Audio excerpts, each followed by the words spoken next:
Welcome to Echoes of My Imagination. My name is Tracy Lee. Sit back, relax, let me tell you a story.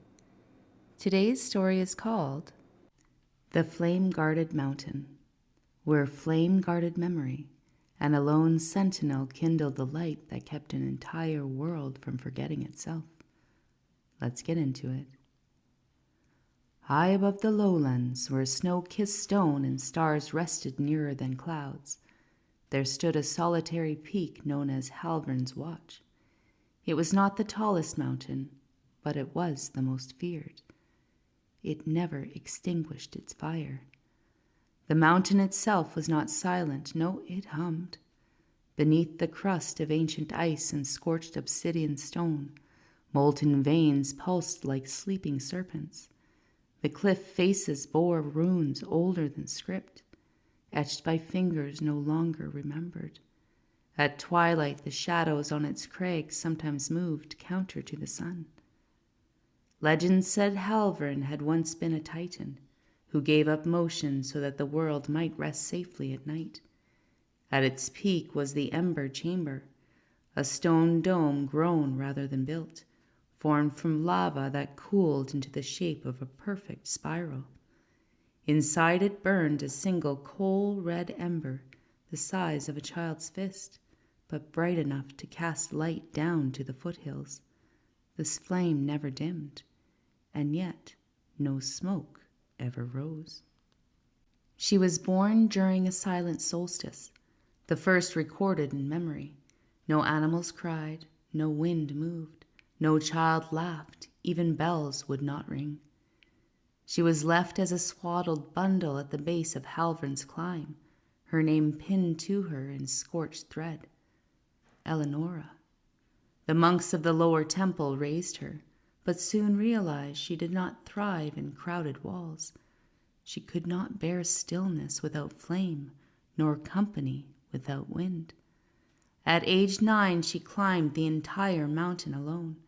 She returned 4 days later, her hands scorched, but cradling a coal that pulsed with breath. From that moment on, the mountain acknowledged her. The ember at Halvern's summit was no ordinary flame. It was a living consciousness, a coiled memory of every moment in time, burning so that forgetting could not spread. Eleonora became its keeper, not because she wished it, but because she could hear it. Each night, she sat in the Ember Chamber, where walls pulsed like a heart and heat danced with shape. The flame whispered names that had vanished from all books, faces of those erased by war or cruelty, forgotten inventions, lullabies, languages. She wrote them all in ash script on slabs of dark stone, then fed those stones back to the flame so the ember could remember for her. Few dared the climb, but sometimes they came, those broken by grief or hollowed by loss. They arrived breathless, frostbitten, desperate, and she listened. She would kneel beside them, gather a pinch of flame, which did not burn unless uninvited, and offer it to their palms.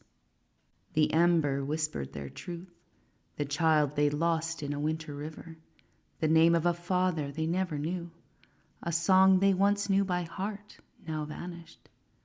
And it lit a spark of remembrance inside of them, not always comfort, but always truth.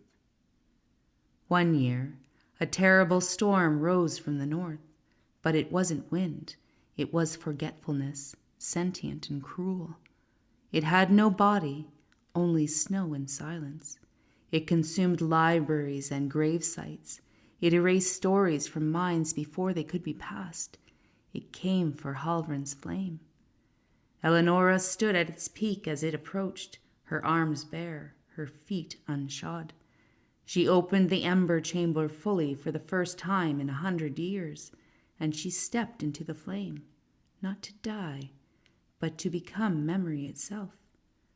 She rose, glowing with light no eye could hold, and sang the name of the first story ever spoken. The storm broke. The world breathed again.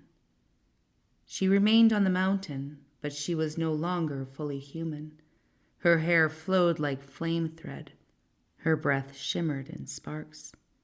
She no longer aged, but she did grow wiser. She built fire rings for other memory keepers across the world and sent coals to be kindled into secret hollows. The memory of the world now has many tenders, but Eleonora, she remained the first, the brightest, the one who stood unshaken when the dark tried to make us all forget. And that's it for today. Thank you for joining me for Echoes of My Imagination. My name is Tracy Lee.